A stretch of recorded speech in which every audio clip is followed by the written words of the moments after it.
Hey everyone, how's it going? Welcome back to Chef Vic Cuisine. Today, we're making a triple chocolate cake. Now, my second cookbook is filled with cake recipes, but in my humble opinion, this one is hands down the best. Super decadent, rich, beautiful, and most of all, delicious. This cake will be gone before you know it. So, let's get started.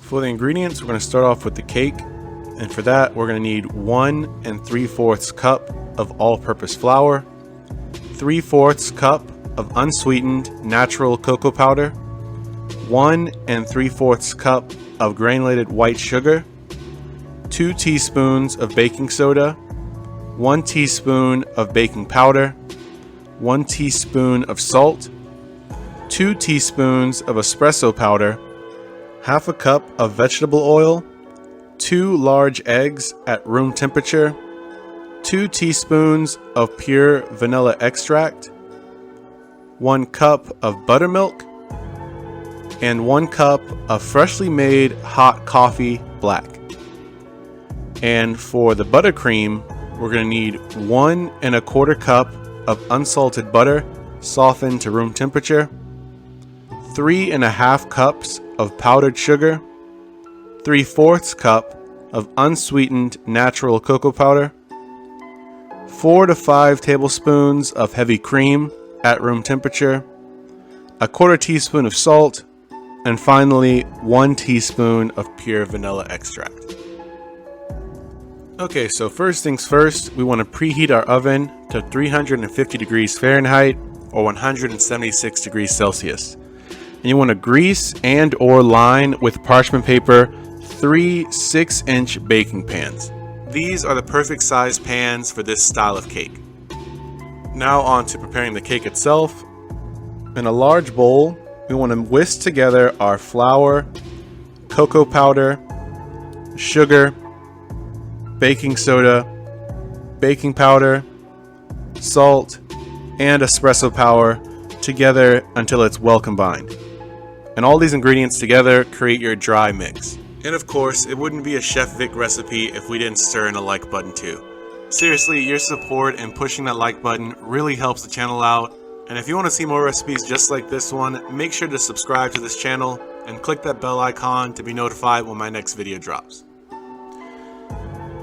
Alright, now separately in the bowl of a stand mixer fitted with a whisk attachment, you want to whisk together your vegetable oil, the eggs, and the vanilla extract at medium speed until they're all well combined. Once your mix starts to look like this, now you want to slowly add in your buttermilk and continue whisking it until it's combined with the rest of the ingredients. And this creates your wet mixture. Now we want to pour in our wet mixture into the dry mixer we prepared earlier. And also to the dry mix, we want to add in our coffee and whisk all these ingredients together until all the dry ingredients are incorporated. And your resulting batter is going to be very thin and run more like a liquid than a dough. So you're ultimately aiming for a consistency that looks like this in the video. Now you want to divide the batter equally among your 3 prepared baking pans. And what I like to do to make sure everything's all even is to take whatever I'm using to ladle the batter in, 1 ladle at a time into each pan. That way it's easy for me to know that I have an equal amount of batter in each pan. And like I mentioned before, this batter is pretty liquidy, so be mindful of that when you're transferring the batter from your mixing bowl to the pans. We're going to bake these for 36 to 38 minutes or until a toothpick can be inserted into the center of a cake and come out clean. And once your cakes are completely set, you want to remove the cakes from the oven and set them on a wire rack to cool completely in their pans. And while our cakes are cooling, we can now make our buttercream. So in the bowl of a stand mixer with a paddle attachment, beat the butter until it's smooth and creamy. And this should take about 2 minutes. Now you want to add in your powdered sugar, your cocoa powder, the heavy cream, your salt, and the vanilla extract to the mixing bowl.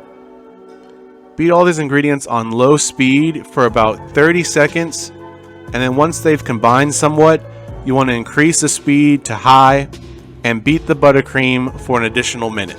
And after that time, your buttercream should look something like this. And you want to make sure you scrape down the sides of the bowls just to ensure that all of the ingredients are well incorporated with each other so that you end up with a nice and smooth buttercream for your icing.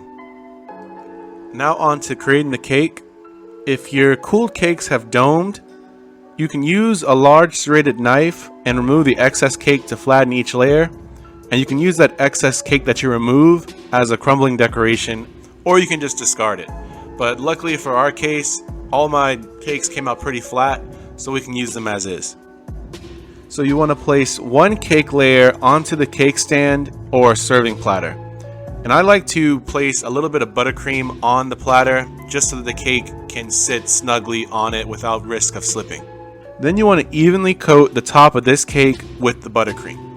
And what I find easiest to work with is an offset spatula for applying the buttercream to the cake. So now that first layer of icing is nice and even on our cake, we want to top it with the second layer of cake and repeat our process by evenly frosting the top of this layer as well. And when stacking the layers, you want to do your best to align them as much as you can so you avoid creating a lopsided cake. So now that we've got that second layer of icing on, finally we want to add on our third cake layer on top and frost the top of this cake as well as all the sides of the cake too. And if you plan on making a lot of cakes in the future, I cannot underestimate the power of a good cake stand, as well as some great decorating tools. I mentioned the offset spatula, or you might call it an icing spatula, but another great tool to use is a bench scraper, and that helps even out your icing once you've got it all on the cake. But take your time icing the cake. Your goal here is to have it as even looking as possible. You don't have to be a perfectionist per se, because at the end of the day, as long as it tastes delicious, that's all we're really concerned about, right? And if you have any excess buttercream, feel free to use it as decoration if desired, but what I like to do is just add on a few extra chocolate sprinkles on the top of the cake. You want to refrigerate this cake for about 30 minutes prior to cutting it, but then once you're ready, cut out your first slice and enjoy. And just like that, you've made a triple layer chocolate cake right at home, bursting with that decadent chocolate richness. The cake itself has a crumbly texture that's paired beautifully with the smooth buttercream. It's heaven in each bite, and I cannot wait for you all to try this recipe at home. Please let me know how it turns out for you in the comments below. And any leftover cake can be held in an airtight container in the fridge for up to 5 days. And if you want to use two 8 to 9 inch cake pans, which is the typical size of a cake pan that you find, bake those for 23 to 25 minutes instead, checking with a toothpick in the center for doneness. So let's check out our first slice of this cake and see what it looks like. Now, if you're a lover of chocolate, in my humble opinion, this recipe is top tier, and I know that whenever I serve it to my family or friends, it's gone in minutes.